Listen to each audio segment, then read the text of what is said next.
कैसे हैं आप सभी? मैं आशा करती हूँ आप सभी लोग स्वस्थ और प्रसन्न हो। आज हम हमारा पाठ विशेषण को पढ़ेंगे और समझेंगे। आइए इसे शुरू करते हैं। यह है पाठ 10 विशेषण। विशेषण किसे कहते हैं? संज्ञा व सर्वनाम शब्दों की विशेषता बताने वाले शब्द विशेषण कहलाते हैं तथा जिसके बारे में विशेषता बताई जाती है वे विशेष्य कहलाते हैं। जैसे कि आम मीठे हैं, तो आम की विशेषता क्या है? मीठा होना। आम की विशेषता है मीठा होना, तो विशेषण शब्द क्या हुआ? मीठे। यह लड़की लंबी है, लड़की की विशेषता है लंबा होना, तो लंबा होना लंबी विशेषण है। पिताजी मोटे हैं, पिताजी का मोटा होना उनका विशेषण है। मेज पर दो पुस्तकें हैं, दो पुस्तकों का मेज पर होना उसकी विशेषता है। ऊपर दिए गए वाक्यों में मीठी, लंबी, मोटे और दो शब्द किसी न किसी व्यक्ति या वस्तु की विशेषताओं को बता रहे हैं। जो शब्द संज्ञा या सर्वनाम की विशेषता बताते हैं उन्हें विशेषण कहते हैं।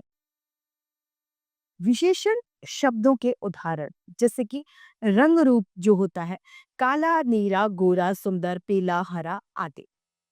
आकार मोटा, पतला, लंबा, चौड़ा, बड़ा, छोटा आदि। अवस्था अमीर, गरीब, रोगीला, स्वस्थ, सुंदर, ये सभी अवस्थाएं हैं। नापतोल 1 मीटर, 2 लीटर, 1 किलोमीटर आदि सभी नापतोल है। गुण दोष बहादुर, सुंदर, डरपोक, स्वस्थ आदि ये सभी गुण और दोष है। रीमा सुंदर लड़की है, रीमा का सुंदर होना उसका विशेषण है। मोहन लंबा है, लंबा होना विशेषण है।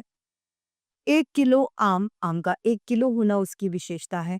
और पेड़ पर मीठे जामुन लगे हैं, जामुन का मीठा होना उसकी विशेषता है।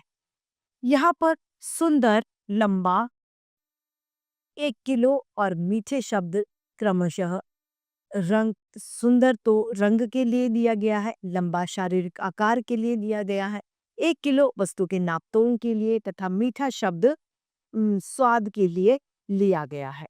अतः ये सभी शब्द विशेषण कहलाते हैं। विशेषण क्या है? किसी भी चीज की विशेषता बताने वाले विशेषण है। आइए इस बात को संक्षेप में जान लेते हैं। जो शब्द संज्ञा या सर्वनाम की विशेषता बताते हैं उन्हें विशेषण कहते हैं। विशेषण शब्द वस्तु, व्यक्ति, स्थान आदि की विशेषताओं को बताते हैं। किसी भी संज्ञा या सर्वनाम की विशेषता विशेषण बताते हैं। इसी के साथ ये पाठ समाप्त होता है।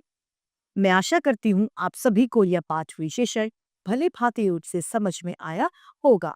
आज के लिए इतना ही, फिर मिलते हैं। धन्यवाद।